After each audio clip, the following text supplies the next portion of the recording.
Yung cuddling po tayo pang 8 days ngayon ng ating ng ating mga itlog na nilagay dito. So ito po yung nakuha ko na na hindi pa, wala na talaga, puting-puti talaga siya. Paano ba natin 'to malalaman kung may similya o wala? So kapag ka wala pong similya, actually karamihan ay 10 days.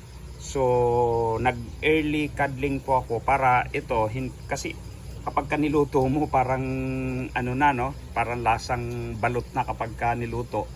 So nag 8 days ako ngayon, total makikita naman 5 days nga may makita ka ng ugat na dugo. Yung walang ugat, pagka inilawan mo to, gagamit ka lang ng ilaw para do sa mga first timer. Ang ginagamit ko ito lang, flashlight. Flashlight na lang, o di kaya flashlight ng tawag dito, ilaw lang ng cellphone, kaya naman. So kapag ka walang dugo, plain, ibig sabihin yan wala siyang similya, katulad nito mga to na nakuha ko. At yung may mga similya po, ang po niyan, may mga ugat-ugat na dugo na makikita ka diyan. May mga ugat-ugat siya na dugo. So bali ang nakuha ko ngayon 1 2 3 4 5 11. So uulitin ko ito kasi merong medyo may parang may laman siyang konti, pero nilagay ko na lang muna. May itim siya pero walang ugat na pula, na dugo. So kaya inilagay ko muna siya rito. Pagkaraan ng 2 araw ulit, ipa-final cuddling na natin to. So ngayon meron na akong 11 na nakuha rito out of 75 pieces.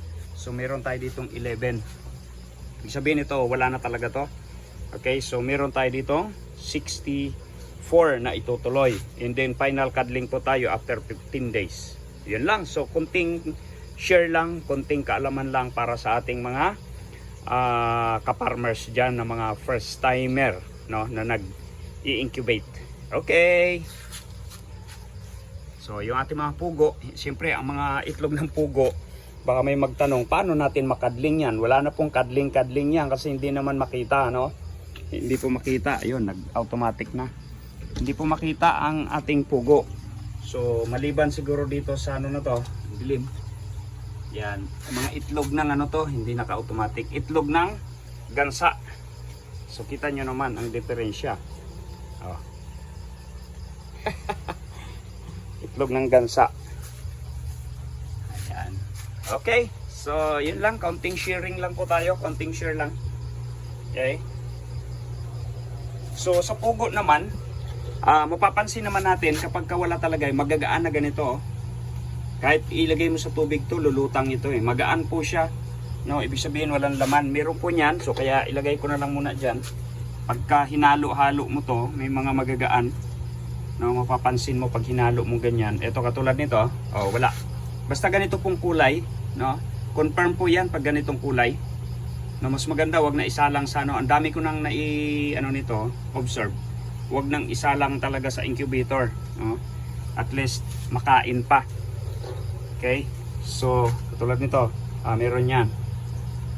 Okay? Yan. Okay,